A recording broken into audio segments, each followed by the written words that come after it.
Assalamualaikum warahmatullahi wabarakatuh. Perkenalkan nama saya Devana Mensa. Terima saya dengan NIM 211. Di sini saya akan mempresentasikan the role of stakeholder in OHS management. Oke, untuk latar belakang dan urgensi K3, yang pertama yaitu manajemen K3 atau OHS bukan hanya soal kepatuhan teknis, tapi merupakan komponen kritis dari praktis kerja berkelanjutan. Yang kedua itu integrasi etika dalam K3 sering terhambat karena bisnis lebih memilih kepatuhan regulasi daripada pencegahan terhadap risiko proaktif. Yang ketiga itu pemangku kepentingan memiliki peran moral untuk menciptakan lingkungan yang kerja yang aman dan adil.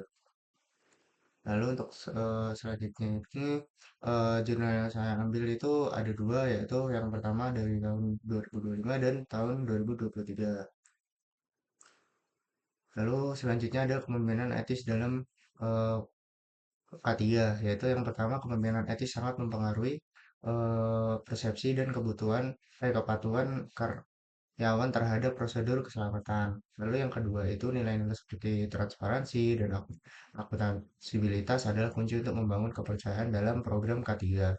Lalu yang ketiga yaitu ada organisasi dengan standar etika tinggi cenderung menerapkan tindakan proaktif daripada sekedar reaktif.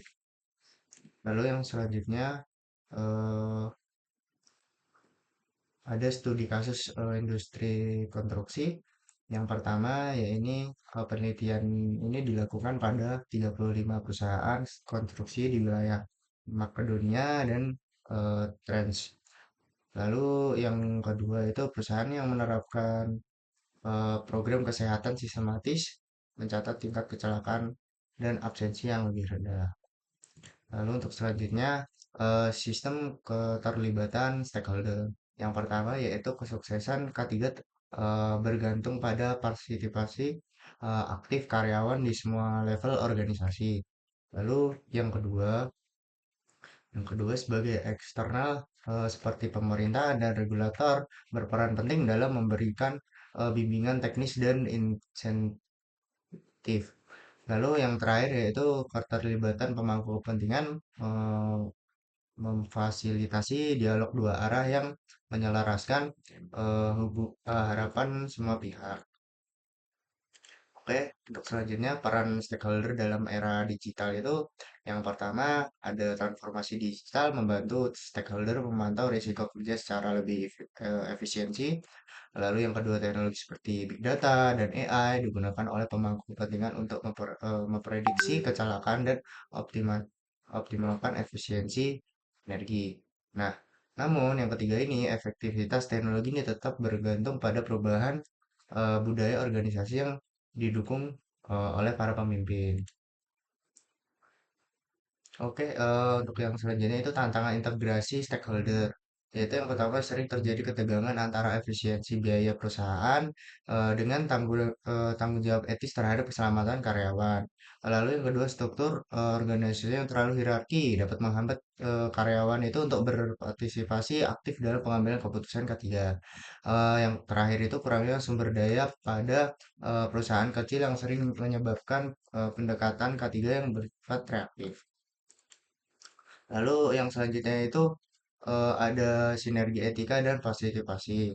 Yang pertama, manajemen K3 yang berkelanjutan membutuhkan pergeseran dari sekedar kepatuhan hukum ke strategi yang berpusat pada manusia. Lalu yang kedua, penerapan pendekatan etis meningkatkan kepuasan kerja dan retensi karyawan dalam jangka panjang. Yang ketiga, yaitu K3 harus dianggap sebagai imperatif etis dasar bukan hanya ekspektasi regulasi. Lalu ya kesimpulannya yaitu manajemen K3 atau hasil yang berkelanjutan bukan hanya soal checklist aturan, melainkan soal budaya etis yang melibatkan seluruh pemangku kepentingan. Pemimpinan yang bertanggung jawab itu terbukti secara ilmiah mampu menurunkan absensi dan kecelakaan kerja melalui intervensi kesejahteraan yang sistematis, integrasi antar partisipasi aktif karyawan dan pemanfaat teknologi digital menjadi kunci untuk mengubah K3 dari beban biaya menjadi keunggulan strategis untuk melindungi martabat manusia sekaligus stabilitas finansial perusahaan. Sekian, terima kasih. Assalamualaikum warahmatullahi wabarakatuh.